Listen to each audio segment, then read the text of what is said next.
बिस्मिल्लाहिर्रहमानिर्रहीम अस्सलामु अलैकुम वरहमतुल्लाहि वबरकातुहू।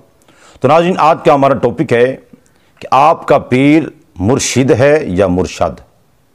जनाब किराम, आज का मौजू पीर और मुरीद के मुताल्लिक है और ये वीडियो बनाने का मकसद किसी की दिल आज़ारी नहीं है, बल्कि सिर्फ इस्लाह करना है कि पीर और मुरीद दोनों को पता चल जाए कि उन दोनों में से मुर्शिद कौन है और मुर्शद कौन है। तो नाज़रीन किराम, सबसे पहले हम लफ्ज़ मुर्शिद और मुर्शद उसका माना समाप्त करते हैं, उसके बाद आगे गुफ्तगू को लेकर चलते हैं।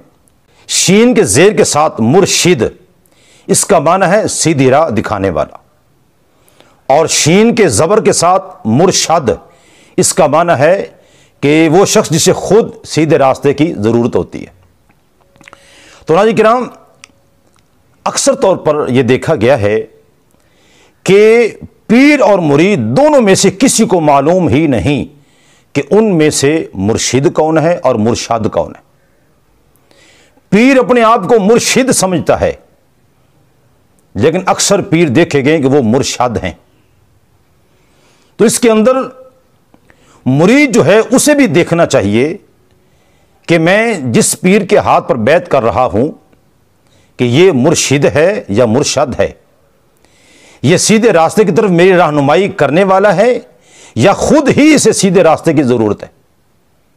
तो नाज़रीन किराम, ये वीडियो इसलिए बनाना पड़ी कि कई महफिल के अंदर जाना हुआ तो वहाँ पीर साहब आए हुए हैं और पीर साहब के सामने मुरीद ख़त्म ख्वाजगां, ख़त्म गौसिया, दुरूद ताज, दीगर जो वज़ाइफ हैं वो गलत पढ़ रहा है, लेकिन पीर साहब झूम रहे होते हैं। तो ये बड़ी तकलीफदेह बात है कि जो बंदा दूसरे की रहनुमाई करने वाला है सीधे रास्ते की तरफ, तो खुद उसकी रहनुमाई होने वाली है, तो ये दूसरों की रहनुमाई क्या करेगा। तो नाज़रीन किराम, चंद चीज़ें ऐसी हैं जिन पर पीर को भी गौर करना चाहिए और मुरीद को भी गौर करना चाहिए। तो नाज़रीन किराम, एक वो शख्स है जो मुरीद हो चुका है और दूसरा जिसने अभी मुरीद होना है। तो इसके अंदर सब के लिए रहनुमाई है, पीर, मुरीद और जो नया मुरीद होने वाला है उसके लिए। तो नाज़रीन किराम, चंद चीज़ें हम वो समाप्त करते हैं कि जिन चीज़ों से पता चलता है कि पीर साहब जो है ये मुर्शिद नहीं है बल्कि मुर्शद हैं, ये सीधे रास्ते की तरफ रहनुमाई करने वाला नहीं है बल्कि खुद इनकी रहनुमाई होने वाली है।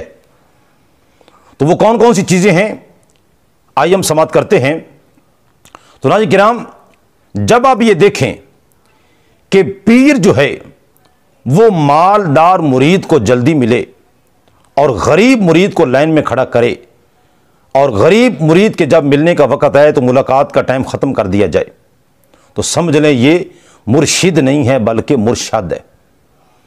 और अगर पीर मालदार मुरीद की दावत कबूल करे और गरीब मुरीद की दावत कबूल ना करे, तो समझ लें ये मुर्शद है।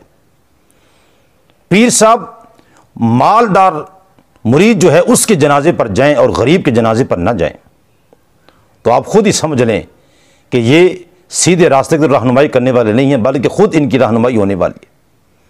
अगर आप ये देखें कि पीर नमाज नहीं पढ़ता, रोज़े नहीं रखता, वो शरीयत मुतहरा के मुताबिक अमल नहीं करता, अल्लाह उसके रसूल सल्लल्लाहु अलैहि वसल्लम के अहकामात की मुखालफत करता है, इस्लाम का मजाक उड़ाता है, तो आप ये समझ लें कि ये मुर्शिद नहीं है बल्कि ये मुर्शद है शीन के ज़बर के साथ। तो आप ऐसे पीर के साथ ताल्लुक़ हरगिज़ न रखें, क्योंकि शरीयत मुतहरा के अंदर यही है, अगर कोई पीर इस्लाम की मुखालफत करे, शरीयत मुतहरा के मुताबिक अमल न करे, तो शरई तौर पर उससे बैत तोड़ने की इजाज़त है। तो खुदा के लिए पीर तो सिर्फ हो सकता है कि वो पैसे कमाने के लिए जनाब वो पीरों वाला और वलियों वाला लिबास पहनकर फिर रहा हो, लेकिन कम से कम जो मुरीद हैं, खुदा के लिए तुम ही गौर व फिक्र कर लो कि ये बंदा खुद सीधे रास्ते पर नहीं है, खुद कुरान और सुन्नत की मुखालफत करता है, तो ये हमें सीधे रास्ते की तरफ रहनुमाई कब करेगा। क्योंकि सीधे रास्ते की तरफ रहनुमाई उसी वक्त ही कोई कर सकता है जब उसे कुरान और सुन्नत का इल्म होगा।